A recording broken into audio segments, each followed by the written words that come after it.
পৃথিবীতে মুমিন যারা আল্লাহ তাআলার কাছে দামি তাদের জন্য আল্লাহ তাআলা মৃত্যুর পর যেসব নিয়ামত রেখেছেন, যাহা কখনো কোনো চোখ দেখেনি, কোনো কান শোনেনি, কোনো মানুষের অন্তর উহার কল্পনাও করে নাই।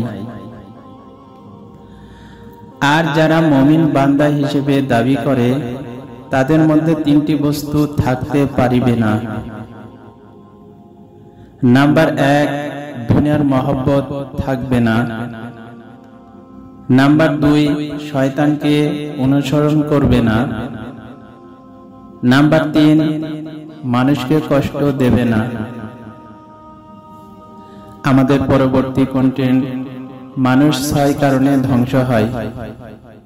ভিডিওটি পেতে প্লিজ চ্যানেলটি সাবস্ক্রাইব, কমেন্ট, শেয়ার, লাইক এবং নোটিফিকেশন বাটন অন করে আমাদের সাথেই থাকুন।